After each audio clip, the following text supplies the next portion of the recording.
दिल्ली के साधारण से गांव में पैदा हुआ एक लड़का जिसने हमेशा सरकारी संस्थानों में पढ़ाई ग्रहण की, दिल्ली विश्वविद्यालय के अपने कॉलेज से अध्यक्ष और भी कई अन्य पदों पर रहे। आमतौर पर नेता नीचे से ऊपर उठकर जाते हैं, लेकिन इन्होंने विधानसभा चुनाव लड़ने के 14 साल बाद निगम चुनाव लड़े। जी हाँ, मैं बात कर रही हूँ श्रीनिवासपुरी वार्ड से, जहाँ के वर्तमान में निगम पार्षद हैं राजपाल सिंह। नमस्कार, मैं स्वाति सिंह आप सभी का स्वागत करती हूँ मंथन टीवी के खास कार्यक्रम कुछ अनकही कुछ अनसुनी बातों में। तो चलिए शुरू करते हैं। स्वागत है आपका हमारे खास कार्यक्रम कुछ अनकही कुछ अनसुनी बातों में। तो चलिए शुरू करते हैं। आप अपने व्यक्तिगत जीवन के बारे में कुछ बताएं। मेरा व्यक्तिगत जीवन जो है एक कोरी किताब के समान है। हम राजनीतिक क्षेत्र में एक सेवा भाव से, एक समर्पण भाव से राजनीति में हमारा प्रवेश हुआ है। मैं दिल्ली विश्वविद्यालय के अंतर्गत शहीद भगत सिंह कॉलेज छात्र संघ का अध्यक्ष और उपाध्यक्ष रहा हूँ और मेरा जीवन छात्रों के लिए संघर्ष करते हुए राजनीतिक क्षेत्र में मेरा प्रवेश हुआ है और युवा वर्ग से ही मेरा शुरू से अट्रैक्शन रहा है। लोगों की समस्याओं का समाधान की जो ललक मेरे अंदर बचपन से, ये बाल्यकाल से ही है। आप राजनीतिक में कब आए? राजनीति प्रवेश में 1990 में मैं छात्र संघ दिल्ली यूनिवर्सिटी के अंतर्गत शहीद भगत सिंह कॉलेज छात्र संघ का अध्यक्ष था और 90 के बाद जब मेरा कॉलेज का ग्रेजुएशन हुआ तो उसके बाद से ही मैं अखिल भारतीय विद्यार्थी परिषद के माध्यम से छात्रों की समस्याओं के लेकर के संघर्ष करता रहा हूँ और 2003 में भारतीय जनता पार्टी ने मुझे इस ओखला विधानसभा में विधायक का अपना कैंडिडेट बनाया। उस समय की राजनीति प्रवेश में मैं सबसे छोटी आयु का कैंडिडेट था और लोगों का बहुत स्नेह और आशीर्वाद शुरू से मेरे ऊपर रहा है। आज मैं दक्षिणी दिल्ली नगर निगम के अंदर दूसरी बार सेंट्रल जोन का चेयरमैन हूँ। इससे पूर्व में मैं स्टैंडिंग कमेटी का डिप्टी चेयरमैन रहा हूँ, मेंबर ऑफ स्टैंडिंग कमेटी रहा हूँ। तो मेरा राजनीति में जो रुझान और प्रवेश है वो लोगों की सेवा का एक माध्यम है।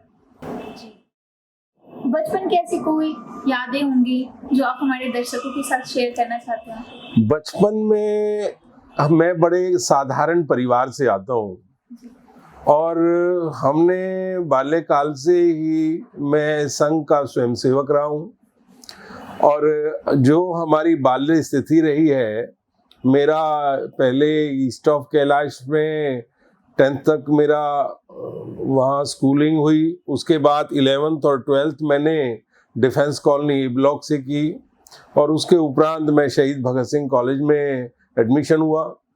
तो मेरा बाल्यकाल शुरू से ही एक ऐसा सेवा भाव का काल रहा है कि चाहे विद्यार्थी परिषद के माध्यम से या आरएसएस के माध्यम से शुरू से हमारा जो झुकाव था वो लोगों की, समाज की चेतना, समाज के अंदर जो रूढ़िवादी शक्तियां हैं उनके विरुद्ध, जो समाज के अंदर जो ढकोसलेबाजी है उसके विरुद्ध, समाज के अंदर जो ऐसी कुरीतियां हैं चाहे दहेज की हो या अंधविश्वास की हो, उनके विरुद्ध हमारा बिगुल हमेशा बजता रहा और उसी तरह हम काम करते रहे। आपके परिवार में कोई राजनीति में था? नहीं, मेरे परिवार में कोई दूर दूर तक राजनीति क्षेत्र में नहीं रहा। मैं बहुत ही साधारण परिवार से आता हूँ और मेरे परिवार में राजनीति प्रवेश में मैं पहला व्यक्ति हूँ। आपके आइडियल कौन रहे हैं? Doctor PS Tomar from Ashirwad nursing home heart and diabetes centre, इसका मैं डायरेक्टर हूँ। मेरे यहाँ सारी फैसिलिटी है, ऑर्थो की सारी सर्जरी होती है, गायनिंग का सारा काम होता है, पीडियाट्रिशियन सारा काम होता है और लेप्रो के सारे काम होते हैं और सस्ते से सस्ते रेट में हम चाहते हैं गरीबों को ज़्यादा से ज़्यादा सुविधा दी जाए। धन्यवाद। मेरे आइडियल, मैं जब कॉलेज में था तो डॉक्टर साहिब सिंह वर्मा जी, जिनके माध्यम से मैंने राजनीति में प्रवेश किया, उसके बाद प्रोफेसर विजय कुमार मल्होत्रा और हम सब के जो बहुत ही स्नेही और जिनका पूरी पार्टी को आशीर्वाद रहा, ऐसे स्वर्गीय अरुण जेटली साहब मेरे आइडियल रहे हैं, जिनके साथ मुझे काम करने का सौभाग्य भी प्राप्त हुआ, और उनकी प्रेरणा से, उनके आशीर्वाद से हमने राजनीति के ये शिखर में यहाँ तक का क्रम अपना जारी रखा है। मौजूदा राजनीति को देखते हुए क्या आपको लगता है कि पहले से अब की हालत राजनीति में बेहतर हुई है? राजनीति में पहले जो शक्तियां काम करती थी जी। वो कंट्रोल शक्तियां थी, वो रिमोट कंट्रोल के माध्यम से उसको राजनीति में एक बिंदु के माध्यम से, एक दिशा निर्देश के माध्यम से कंट्रोल होती थी। लेकिन आज राजनीति प्रवेश में राजनीति का नवीकरण हुआ है। देश की राजधानी है दिल्ली, और दिल्ली का एक मुख्यमंत्री, एक व्यक्ति पूरी पार्टी को ऑर्गेनाइज करता है। वो जिसको चाहे हटा दे, जिसको चाहे बना दे। लेकिन लोकतंत्र में ये अच्छा नहीं है। लोकतंत्र में भारतीय जनता पार्टी विश्व की सबसे बड़ी राजनीतिक पार्टी है। हमारे देश का प्रधानमंत्री, आप इस बात की कल्पना कीजिए, एक चाय वाला भी देश का प्रधानमंत्री बन सकता है। ये है लोकतंत्र की पद्धति। ये किसी देश में या किसी राजनीतिक पार्टी में आपको देखने को नहीं मिलेगी। सबको पता है राजनीतिक पार्टी में कांग्रेस पार्टी है, सबको पता है राहुल जी उनके चाहे पार्टी को डुबा दें या उठा दें वही रहेंगे, सोनिया जी रहेंगी, प्रियंका जी रहेंगी, घूम फिर के 3 लोगों के बीच में है। दिल्ली में केजरीवाल साहब की पार्टी है तो केजरीवाल साहब जो है इसके सुपर किंग है। उन्होंने अब जिनके साथ में इस पार्टी का उदय हुआ उन सब को किनारे करके खुद मालिक बन बैठे।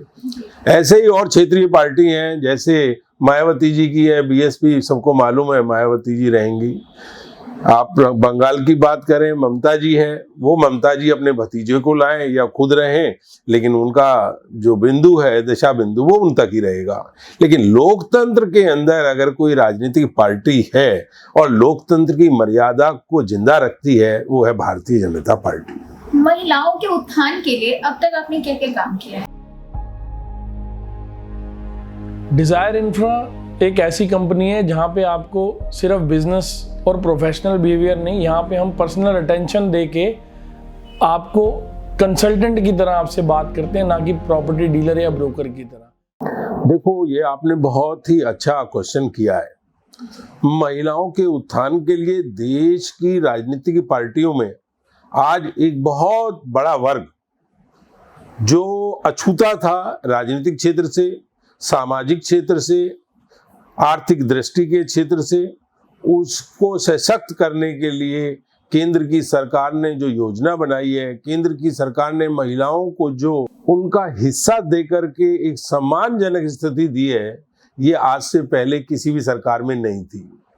आज आप देखेंगे सुप्रीम कोर्ट में भी महिलाओं की संख्या सजग हो, महिलाओं का वहां पर उसके अंदर पार्टिसिपेट हो, तो ये यहाँ की केंद्र की सरकार ने किया है।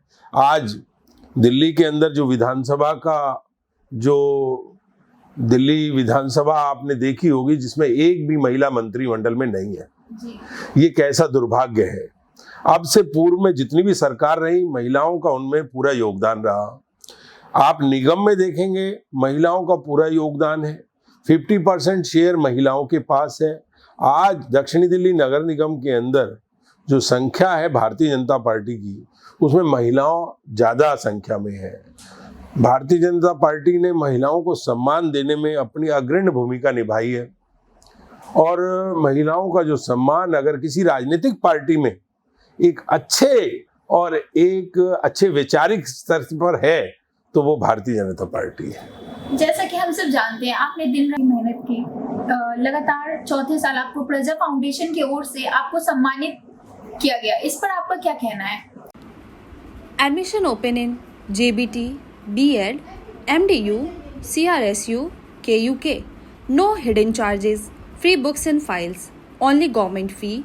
Call us at 9891 774875 9891 774875। ये आपने बहुत ही सुंदर क्वेश्चन किया है। लोगों का कर्म बंद हो जाता है। मेरे कार्य की पद्धति और कार्य की जो क्षमता है वो घड़ी की सुई के समान है। ना मैंने कभी रात देखी है, ना दिन देखा है। आपको जानकारी देना चाहता हूँ, दक्षिणी दिल्ली नगर निगम ही नहीं, 3 निगम है दिल्ली के अंदर। पहला निगम पार्षद हूं मैं जिसने 5 डिस्पेंसरी अपने क्षेत्र को देने का सौभाग्य किसी को प्राप्त हुआ है। 2 स्पोर्ट्स कॉम्प्लेक्स मैंने अपने क्षेत्र को देने का मेरे को सौभाग्य प्राप्त हुआ है। देश में जब कोविड जैसी महामारी लोगों को निगल रही थी तो पहला देश का कोविड वैक्सीन सेंटर भी अगर किसी ने बनाया तो वो सौभाग्य भी मुझे ही प्राप्त हुआ है। बच्चों के लिए नंदनवन की बात हो तो दिल्ली के अंदर 2 नंदनवन बन रहे हैं, एक राजपाल के क्षेत्र में तो एक ग्रेटर कैलाश में। तो ये काम की जो पद्धति है, काम का जो सोच और समझ है, ये निरंतर हमारी चलती रहती है और लोग मुझे जगाते रहें, इसलिए निरंतर मैं लोगों के बीच में बना रहता हूँ। मैंने अपने जीवन में एक दिन भी कोई छुट्टी की नहीं है। जब से मैं निगम पार्षद बना हूँ, एक दिन के लिए मेरा मोबाइल स्विच ऑफ हुआ नहीं है। मेरा काम, मेरा निरंतर रात हो या दिन हो, लोगों के बीच में अपनी उपस्थिति बनाए रखना और लोगों के काम को करना, ये मेरा प्रमुखता से मेरा उद्देश्य है। जिस हिसाब से आप काम कर रहे हैं, क्या आपको लगता है आने वाले टाइम में फिर से आपको प्रजा फाउंडेशन की ओर से सम्मानित होने का मौका मिलेगा? ऐसा है, प्रजा फाउंडेशन की बात करूं तो वो देश भर की निकायों में एनालिसिस करते हैं। अभी दिल्ली मेडिकल काउंसिल ने और दिल्ली मेडिकल एसोसिएशन ने हमारे को सम्मानित किया बेस्ट निगम पार्षद के अवार्ड से। पूरे देश के अंदर पहला श्रीनिवासपुरी वार्ड है जो एल्डर वार्ड घोषित हुआ, जिसके लिए एल्डर्स के लिए हमने इतनी योजनाएं बनाई। इवन अपने पार्कों को, डिस्पेंसरियों को, सबको वो पूरी तरह से उसमें चल सकें, एल्डर्स को लेकर के सजगता बरती जाए, उनकी स्वास्थ्य की चिंता की जाए, उनकी स्वच्छता की चिंता की जाए, उनकी सुरक्षा की चिंता की जाए। इन सब पैरामीटर पर मैंने काम करके लोगों को एक उदाहरण दिया है कि आप भगवान को मंदिर में ढूंढते हैं, मंदिर तो भगवान तो स्वयं हमारे घरों में बैठे हैं, लेकिन हमें अपनी नज़र से उन्हें देखना होगा। आपके पार्षद बनने से पहले आपके वार्ड में क्या क्या समस्याएं थी? I am doctor PS Tomar from Ashirwad nursing home heart and diabetes centre, इसका मैं डायरेक्टर हूँ। मेरे यहाँ सारी फैसिलिटी है, ऑर्थो की सारी सर्जरी होती है, गाइनिंग का सारा काम होता है, पीडियाट्रिशियन सारा काम होता है और लेप्रो के सारे काम होते हैं। और सस्ते से सस्ते रेट में हम चाहते हैं गरीबों को ज़्यादा से ज़्यादा सुविधा दी जाए। धन्यवाद। समस्याएं, जिस दिन मैंने निगम के अंदर ओथ ली थी निगम पार्षद की, समस्याओं का अंबार था, लेकिन हमने उसको चुनौती को स्वीकार किया और अपने क्षेत्र में एक भी ऐसी समस्या नहीं छोड़ी जो लोग किसी बात को लेकर के, किसी समस्या को लेकर के संघर्षशील हो, किसी का इस बात को लेकर के कोई मन के अंदर उद्गार आए कि आपने हमारे ये काम नहीं किए। हमने हर फील्ड में, चाहे नाले की समस्या हो और चाहे दूसरी विरोधी पार्टियों के द्वारा रचित हुई समस्या हो, मैंने सबका निरंतर जो है सुलझाने का प्रयास किया है। और मुझे लोगों के आशीर्वाद से, वो कामना उन लोगों के आशीर्वाद की ये है कि मैंने जिस काम में हाथ डाला उसमें मुझे माँ भगवती की आशीर्वाद से सफलता मिली। अभी मैंने एक बहुत सुंदर सीनियर सिटीजन सेंटर अपने क्षेत्र के सीनियर सिटीजन को देने का उस समय वादा किया था, वो आप पूरा कर रहा हूँ। एक नया सीनियर सिटीजन के लिए ईस्ट ऑफ कैलाश में बनाने का प्रयासरत हूँ। एक कोई ना कोई योजना मेरे दिमाग में चलती रहती है और उस योजना को क्रियान्वित करने की तरफ मैं कदम बढ़ाता रहता हूँ। आप एक दोस्त हो, बेटा हो, पति हो, चेयरमैन भी हो, पार्षद भी हो, आप खुद को कैसे मैनेज करते हो और जनता को कैसे मैनेज करते हो, परिवार को कैसे मैनेज करते हो? परिवार की थोड़ी सी मेरे साथ दिक्कत रहती है, खासकर मेरी धर्मपत्नी की, कि मैं उनको प्रॉपर समय नहीं दे पाता, लेकिन मैं उनको समझाता हूँ और वो मुझे बहुत सपोर्ट करती हैं कि आप समाज के लिए एक उदाहरण बन रहे हैं। मैं किसी का बेटा भी हूँ, किसी का भाई भी हूँ और दोस्त भी हूँ, लेकिन मैं निरंतर सबसे पहले एक जन सेवक हूँ और जन सेवक होने के नाते मुझे अपनी जिम्मेवारी का एहसास रहता है कि मैं अपनी जिम्मेवारी से मुंह ना मोड़ूं, लोगों के बीच में सदैव बना रहूं। ये मेरा कर्म है जो चलता रहता है। आने वाले इलेक्शन में आपका क्या आगे का प्लान है? प्लान तो नेता बहुत बनाते हैं, लेकिन प्लान इम्प्लीमेंट जनता के माध्यम से होता है। जनता में आपकी कैसी साख है, जनता में कैसे आपका कद है, आप उसके अनुरूप काम करते हैं। लोगों का प्यार, लोगों का स्नेह मैं निरंतर मेरे सर पर रहता है, बुजुर्गों का आशीर्वाद मेरे सर पे रहता है।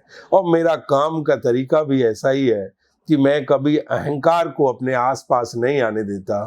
कभी भी मुझे डाउन टू अर्थ आप हमेशा देखते हैं कि गरीब आदमी के साथ भी मेरा आचरण और मेरा व्यवहार एक सा होता है और अमीर आदमी के साथ भी। तो मैं निरंतर उनके बीच में बना रहूं, यही प्रभु से कामना रखता हूँ। मंथन टीवी के माध्यम से आप अपनी वार्ड की जनता को क्या संदेश देना चाहेंगे? मैं अपने वार्ड निवासियों को यही कहना चाहूँगा कि आज कोविड जैसी महामारी में चिकनगुनिया, मलेरिया जैसा जो एटमॉस्फेयर चल रहा है, ये हमारे क्षेत्र से दूर रहे। स्वच्छता का प्रतीक हमारा क्षेत्र बने और जो सिंगल यूज प्लास्टिक है इसका कोई उपयोग ना करे। लोग दूषित वातावरण में ना रहें और लोगों को स्वच्छ वातावरण मिले, स्वच्छ ऑक्सीजन मिले, लोग स्वच्छ रहें, स्वस्थ रहें। यही मेरा उनके प्रति आदर है, सद्भाव है और मेरा आग्रह भी है आपकी टीवी के माध्यम से कि लोग जागरूक रहें और अपनों का ख्याल रखें। जी सर। अब मैं आपसे रैपिड सवाल करूंगी, उसके लिए आप तैयार हो? जी। आप कौन हो? मैं लोगों का जन सेवक, मैं लोगों का बेटा, भाई, दोस्त, राजपाल हूँ। मोदी कौन है? मोदी जी इस देश की नहीं, इस वर्ल्ड की शान है। मोदी एक देश का एक ऐसा जननायक है जिसने विश्व के अंदर हिंदुस्तान को विश्व गुरु बनाने का काम किया है। अगर आप राजनीति में नहीं होते तो आज आप क्या होते? आपने बहुत अच्छा क्वेश्चन किया है। अगर मैं राजनीति क्षेत्र में नहीं होता तो मैं दिल्ली पुलिस के अंदर होता। मेरे फादर मुझे दिल्ली पुलिस में कराना चाहते थे भर्ती, लेकिन मेरा कुछ और सपना था, लोगों के प्रति समर्पण भाव, उनकी सेवा, जो आज प्रभु के चरणों के आशीर्वाद से आज ये क्रियान्वित हो रहा है। आपके टीवी के माध्यम से मैं बताना चाहूँगा। आपका फेवरेट गाना? मेरा फेवरेट गाना यही है, माँ रंग दे बसंती चोला, जिस चोले को पहन के निकला हम मस्तों का टोला, और माँ रंग दे बसंती चोला। Favourite actress? मेरा फेवरेट एक्टर है धर्मेंद्र जी। एक्ट्रेस? मेरी एक्ट्रेस में तो फेवरेट म्यूजिशियन में बहुत है, लेकिन समय अनुसार रंग बदलता है, जैसे जमाना तो वो बदलता रहता है। जमाने में कौन? अभी के जमाने में तो जो तन्नू जी हैं, मैं उनका बहुत रिकॉर्ड करता हूँ, सम्मान करता हूँ, उनसे काफ़ी चीज़ें सीखता भी हूँ। आपने लास्ट पिक्चर कौन सी देखी थी? पिक्चर देखे हुए तो बहुत जमाना हो गया, कभी मौका नहीं मिला क्योंकि इतना 3 घंटे का समय मिलता नहीं है। कभी टेलीविज़न पे 10-5 मिनट के लिए कुछ देख लिया तो देख लिया, लेकिन 3 घंटे का समय मैं सिनेमा जगत को नहीं दे पाया जब से मैं निगम पार्षद बना हूँ। अब मैं आपको आपके सामने कुछ नाम रखूंगी, उनका एक बैड हैबिट और एक गुड हैबिट बताना है। जी बताएं। उसके लिए आप तैयार हैं? बिल्कुल। केजरीवाल जी। केजरीवाल जी की जो हैबिट है अच्छी, जो गिरगिट का कलर है ना, जो हर पल बदल जाता है, ये उनका कलर है, ये उनका स्टाइल है। वो कितनी देर में कब बदल जाए वो गिरगिट भी फेल है। ये है केजरीवाल साहब की क्वालिटी। राहुल गांधी। राहुल गांधी जी तो देश के महान नेता हैं, उनको पप्पू कोई वैसे ही नहीं कहता। वो एक तरफ से आलू डालेंगे, एक तरफ से सोना निकलेगा। ऐसे माँ बाप को क्या फक्र हुआ होगा कि हमारे घर में बेटा पैदा हुआ है। तो ऐसी माँ जो उन्हें बर्दाश्त कर रही है, मैं उनको नमन करता हूँ। नड्डा जी। जेपी नड्डा जी, मैं जब कॉलेज के अंदर भगत सिंह कॉलेज में मेरा एडमिशन हुआ तो नड्डा साहब हमारे प्रचारक थे विद्यार्थी परिषद के, और मैंने उनके साथ काम किया है। जेपी नड्डा जी का आदर्श और जेपी नड्डा जी की सोच और उनकी बात को समझ के उसको क्रियान्वित करने की जो कला है, मैंने उन्हीं से सीखी है। अपनी बात को सरलता से, सहजता से मनवाने की अगर किसी में कला है तो माननीय जेपी नड्डा साहब में है। योगी जी, माननीय योगी जी एक दृढ़ निश्चय, जिसने आपने कभी पढ़ा हो कि हिंदुस्तान के 1000 टुकड़े थे और उनको मोड़ करके एक धागे में पिरोने का काम लौह पुरुष सरदार पटेल ने किया है। ऐसी दृढ़ता, ऐसी सोच, ऐसी क्रियान्वित शक्ति माननीय योगी जी में है। मैं योगी जी को नमन करता हूँ, उनको सैल्यूट करता हूँ। उनकी बैड हैबिट यही है कि वो संन्यास लेकर के अपने पारिवारिक जीवन में नहीं आए, लेकिन उन्होंने समाज को चुना, उन्होंने देश को चुना और उन्होंने अपनी भारत माँ को चुना। इसलिए उनके अंदर बैड हैबिट नहीं, उनकी हैबिट को हम नमन करते हैं, सैल्यूट करते हैं। बहुत बहुत धन्यवाद आपका हमारे खास कार्यक्रम कुछ अनकही कुछ अनसुनी बातों के साथ जुड़ने के लिए। बहुत बहुत धन्यवाद। नमस्कार, मैं Rajpal Singh, chairman central zone, दक्षिणी दिल्ली नगर निगम। मैं मंथन टीवी के सभी श्रोताओं को हृदय से शुभकामनाएं भी देता हूं, और इस बात के लिए मंथन ग्रुप के सभी उन लोगों को जो पारदर्शिता के साथ आज इस न्यूज़ जगत के अंदर अपना मुकाम हासिल किया है। आज के युग के अंदर लोग जितनी सस्ती और जितनी नेगेटिविटी की पत्रकारिता करते हैं, उस जैसे समय में मंथन ने जो काम करके लोगों के सामने अपनी स्टेज बनाई है, इस स्टेज के लिए मैं उनकी सारी टीम को शुभकामनाएं देता हूं, बधाई देता हूं। आपको जय हिंद, जय भारत बोलता हूं।